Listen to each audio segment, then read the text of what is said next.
In the beginning, there was a patch of hill and valley beside the sea.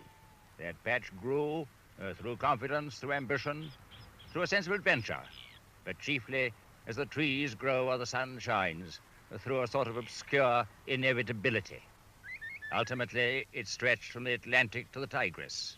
It reached the Emperor of China. It was the world. Then it crumbled. Colony after colony fell away from it. It continued to win wars, but more and more often lost the peace. Its citizens worked less and depended more and more upon welfare and having a good time. Its civil service grew larger and larger and interfered increasingly with everyday life. Taxation ate out its heart. Even death was taxed. It vanished into history almost imperceptibly. I've been talking of an empire, but I wonder whether you and I have the same empire in mind. Perhaps we have.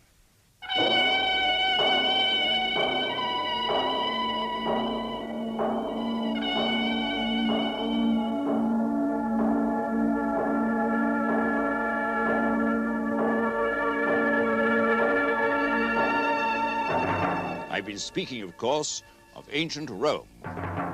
The Rome which gave us London and York, and codes of law and highways and drains, and an alphabet and a few snatches of Virgil.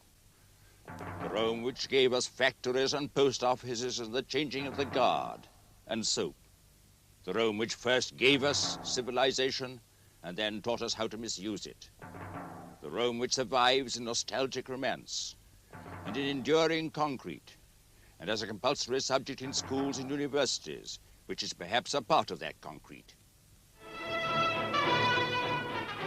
Roman Britain, Hadrian's Wall in Northumberland 18 centuries ago, the furthest northern frontier of the Roman Empire. See how the hand of Rome reaches out and plunges its long fingernails into the English landscape. Beyond this wall, tribal barbarians. Behind it, you could be a citizen whatever your race. You had law, towns, central heating, the bricks of civilization. Between the savages and the soap stood this wall, and along it the frontiersmen of civilization. Italians, Frenchmen, Germans, Hungarians, Spaniards, even Shropshire lads and men of Devon, all in Roman uniform. Think of them peering northwards into the moorland mists, where at any moment the shapes of barbarian enemies might loom up like ghosts. Hadrian, the builder of this wall, wrote poetry on his deathbed. For 300 years, the wall made peace and poetry possible. Then the barbarians won. The wall alone remained, rib of the imperial skeleton. Its busy fortresses faded into memory and then into forgetfulness.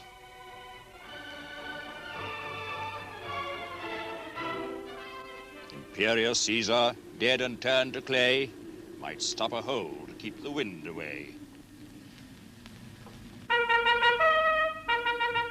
Behind the wall, the garrison town. York, headquarters of the Roman army in Britain. Here came the Emperor Hadrian to plan the great frontier wall which we've seen. Here, too, a century later, came another Roman emperor, Septimius Severus, to have one more whack at the unbeaten Scots. He probably built the tower against which I'm standing. The old man Severus is rather a favorite of mine, although I happen myself to come from Scotland. When he came to York, the stars had already foretold his doom. He suffered from gout and an outrageous family, but he was carried defiantly on a stretcher northwards at the head of his army, leveling mountains and filling up swamps, as the historian tells us. He came back to York to die. And we're told how his body was placed here on a funeral pyre, which was lighted by his sons, I suspect, with a cynical indifference. His soldiers threw gifts into the flames, and his ashes were taken back to Rome in an urn of porphyry. His death marked an epoch in the Roman Empire. From that moment, Rome and civilization were on the defensive, their backs to the wall. Here at York, new towers were built at last to keep resurgent barbarism at bay. from the extreme north and the dead Emperor Severus to the extreme south of the empire and the same man's birthplace, to North Africa. Here in Libya, at this magnificent town of Leptis Magna, Septimius Severus was born. From Libya to Yorkshire, the span of this man's lifeline was almost the span of the Roman Empire.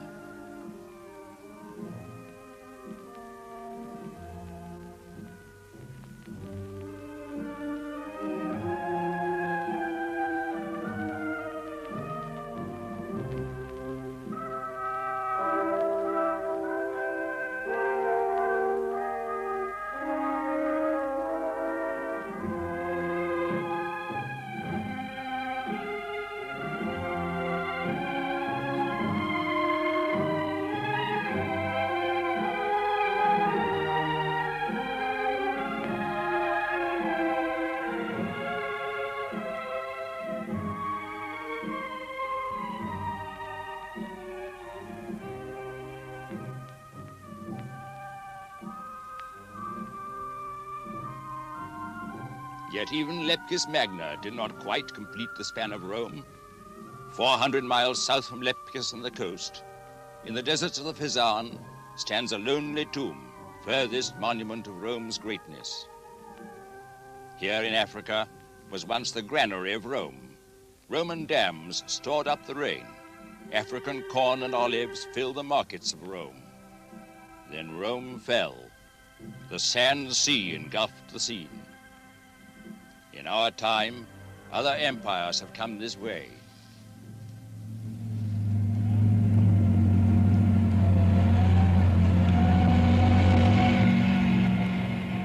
New desert armies sweep across the landscape. Behind their smoke and dust rise again the stones of some of the grandest cities of the Roman Empire, above all, Leptis Magna itself. Nothing shows the universality of Rome more vividly than this. Severus, local boy made good, proudly proclaimed Britannicus in the African city of his birth. Here at Leptis, you can see the structure of a Roman town almost to perfection. Its town hall is so unsurpassed in the Roman world.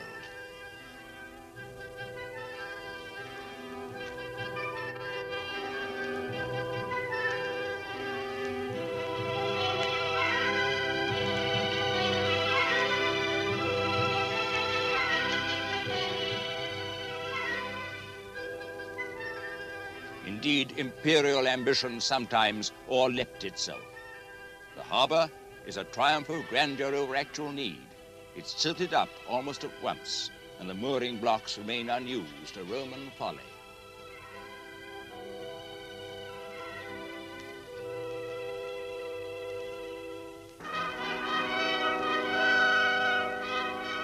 The marketplace was wrecked by vandals once Rome had collapsed.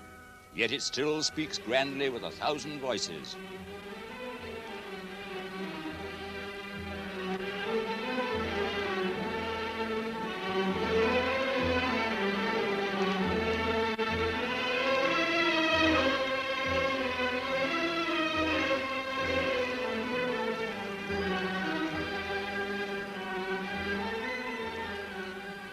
Another market is more homely in its eloquence.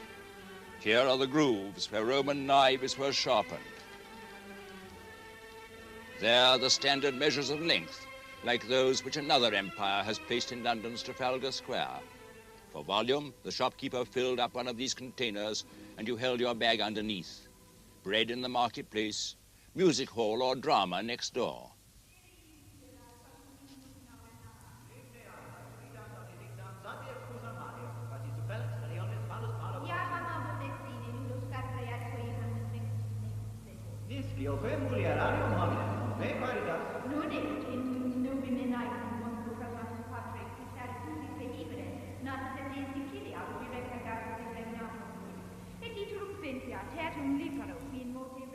Behind the theater, a pedestal that once carried the statue of an honored actor. Pantomimus he's called, an actor in pantomime. The best turn of his day, the inscription reads. What a lot of life this city still has in it, though all in stone.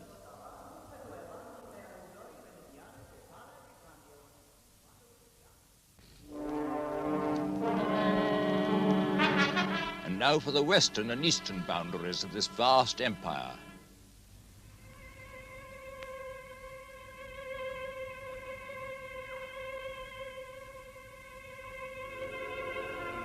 Timgad, to the west of Libya, in Algeria. Merida, to the far west, in Spain.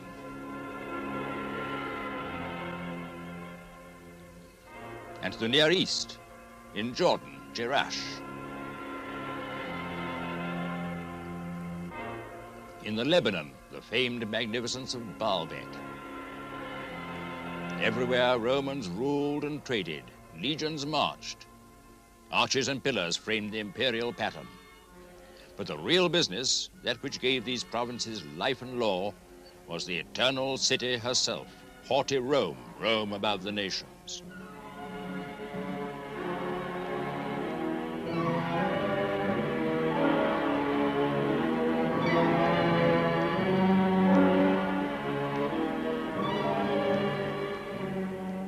Look down on a shell and conjure up the imperial city when emperors reigned. 1 million people and more, thriving on excess of every kind, including that of martyrdom.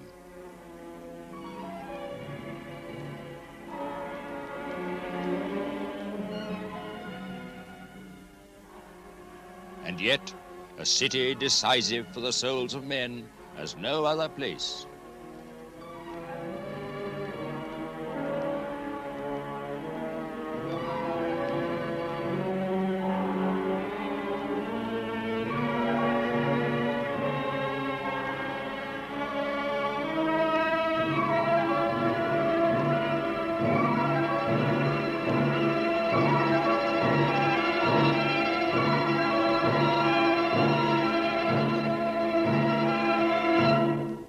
Perversely, it is a mild philosopher, Marcus Aurelius, who surveys the city from one of its 7 hills with an unconvincing gesture of command, an emperor no longer sure of empire, a puzzled university don.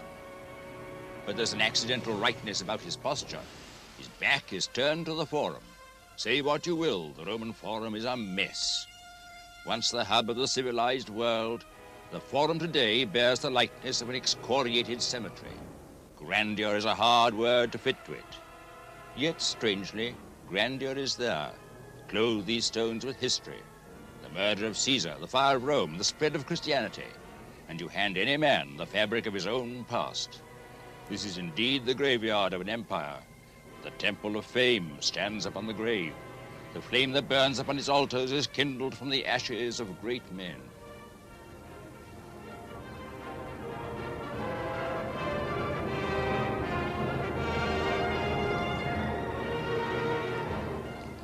Rome invested heavily in the pre-existing civilization of Greece, and in so doing, enlarged and diffused the products and skills of that very great civilization. It put the ideas of the Greek world on a moving belt and mass-produced them, with added tricks and novelties of its own. As a cultivated commercial power, it governed millions for its own exclusive benefit and dignity. After all, it's given to some to rule and others to obey. And in the makeup of the Roman people was an inherited power to command. But at the same time, it set a grandiose pattern of civilization before the barbarian world. And a provincial city, in a moment of exaltation, could think of no higher claim than to boast that it was a little Rome. Yes, I suppose that the Romans were the greatest tycoons of history. Their empire was a vast, flamboyant department store, out to make money at all costs, and graft was no doubt its second name. But it also meant peace. The Roman equivalent of peace with honor was peace with profit. And in order to make profit, it had to give value. Trade, then, was the lifeblood of this tremendous organism. Imperial tradesmen traveled from the Atlantic to the Pacific. The Emperor of China himself traded with Rome and found the Romans honest in their dealings. China at the eastern end of the world, and at the western end, Rome's own port, Ostia by the Tiber. Ostia, gradually uncovered by the Italian state, is one of the most spectacular of Roman merchant cities. It's a place whose citizens had nothing of the Oxford accent or the Horatian sniff, where business was business.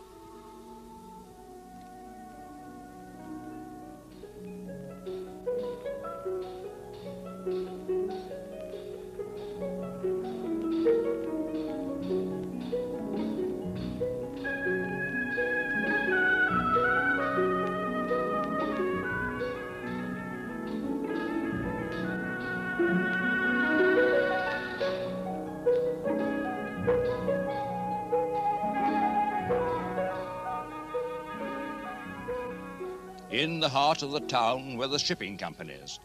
The mosaic floors tell us their names and the commodities, the ports with which they traded.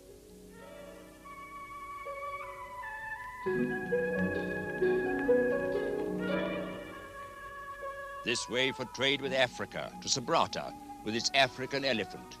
If the port of London were destroyed tomorrow and had gone in for mosaics, you would find there precisely what you find in Ostia, a microcosm of the world beyond the seas. Ships to Carthage, to Bizerta, to the other end of the Mediterranean.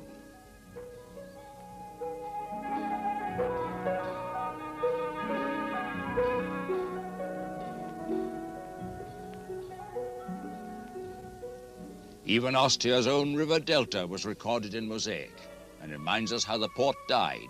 It silted up and was left high and dry.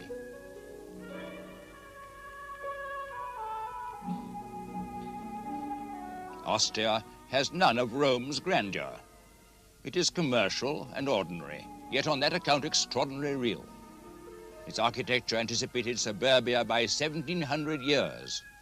Those years have mellowed and perhaps improved it. It had its moments. Well-to-do merchants, instead of mock Tudor and monkey-puzzled trees, on occasion displayed a mass-produced art of a certain elegance.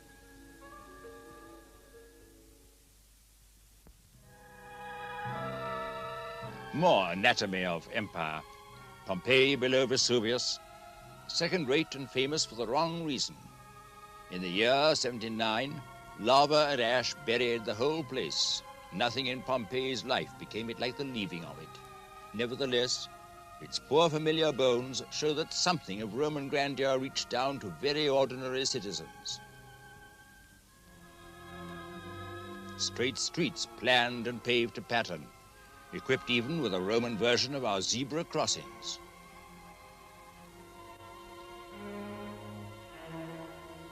Public fountains for the hot south wind of summer. And a standard of living so widespread that no doubt on the very eve of destruction, Pompeians were saying to one another, "We've never had it so good." A few miles away along the Naples coast, Herculaneum, most of it still buried below the modern town of Resina. If Pompeians soiled their hands with work and trade, Herculaneum had more of Regency Brighton about it. To this day, the volcanic mud, petrified by age, engulfs more than 3/4 of the town.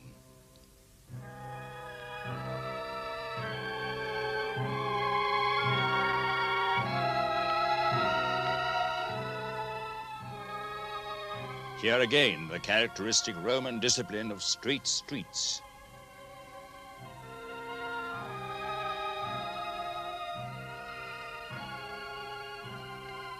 Here, too, the leisured colonnades of the well-to-do. Hidden amongst them, as some scholars believe, is the first Christian cross long years before it appeared elsewhere.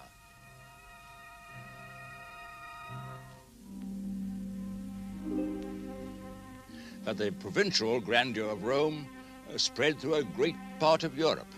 Of it all, give me the great cities of Provence. Provence, the province par excellence, shaped and colonized by the Romans.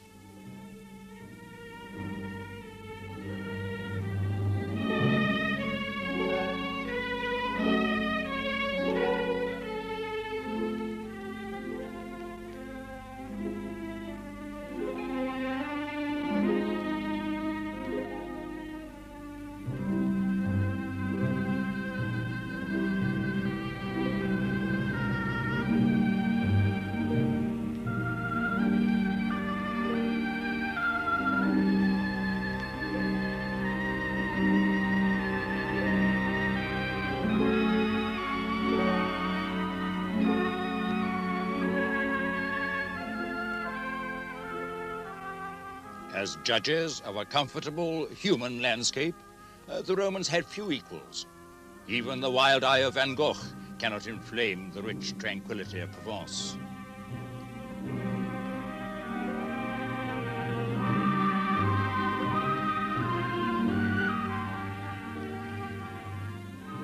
The Romans were less fierce than he in their Provençal affections. To them, the province supplied quiet, intelligent leisure, time to think between meals, which is, after all, a pretty good definition of civilization. These vineyards of Provence call to mind the ancient wines that are still fished up from time to time from Greek and Roman wrecks along the Provençal coast. But above all, they remind one of the fact that France in origin owes her vineyards to the Romans. In fact, the oldest vintage wine known to me in history is recorded from a Roman town in the south of France, where the jar that contained it is labeled in Latin, "I am 5 years old." But that's not all. The whole Provençal landscape seems to me to have about it something of a living Roman quality. It may be that the Provençal speech retains a Latin ring, as indeed it does.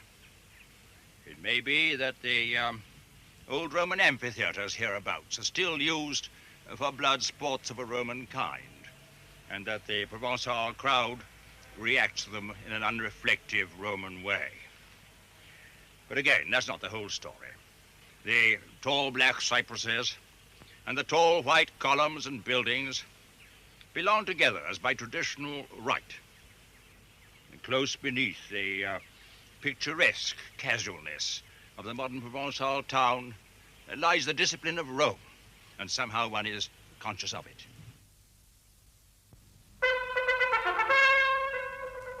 Yes, I'm afraid that one is conscious, too, of a lingering savagery that is also Roman. There was a cruel edge to the grandeur that was Rome. Are we ourselves entirely guiltless? We know only too well from a famous mosaic in Tripoli what the Roman crowds loved.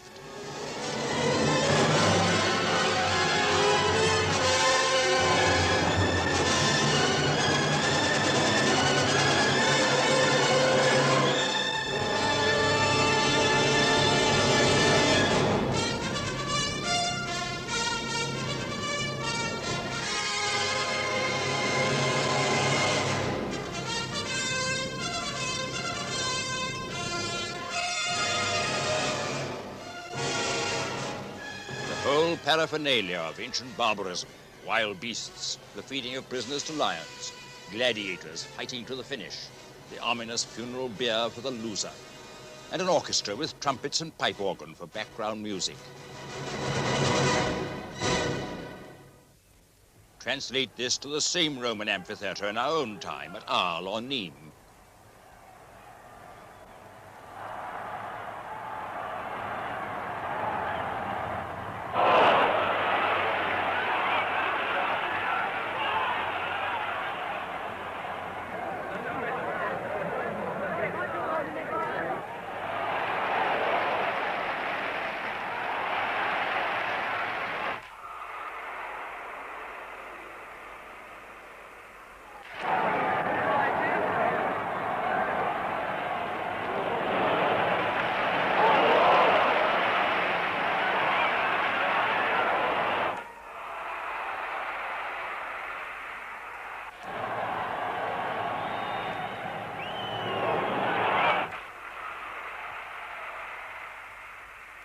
In 1960, AD 160, different animals, different people, but the same emotions, the same satisfactions, the same masochistic barbarism.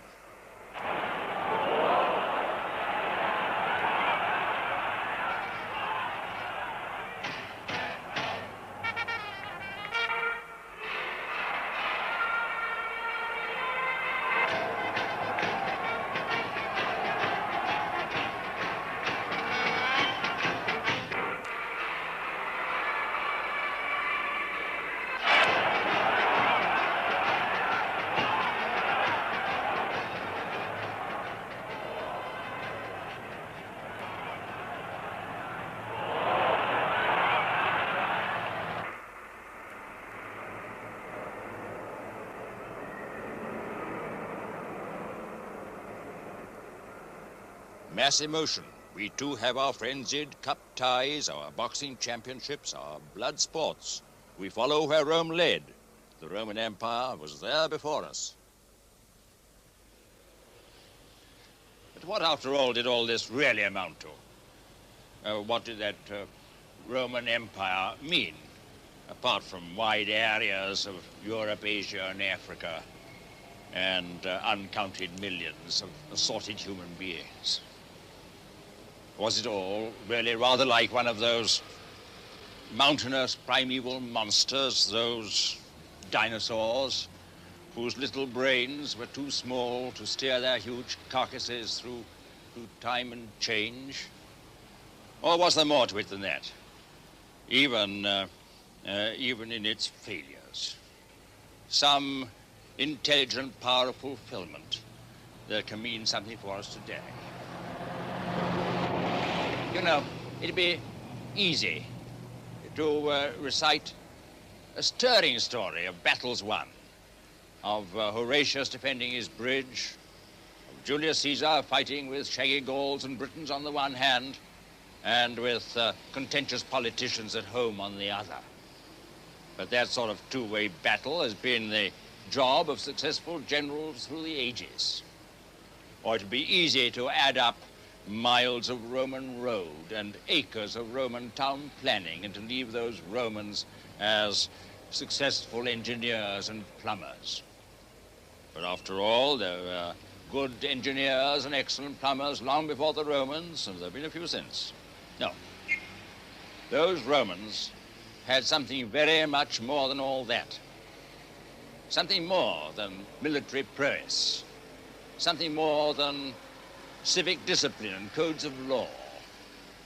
In religion, they gave us the empire of the early Christian church. In art, they gave us the first romantic movement, pulling mankind out of the studios and setting him squarely on the landscape. Surely that was their grandest achievement. First, they brought men and women down to earth, and then gave them the prospect of a new heaven.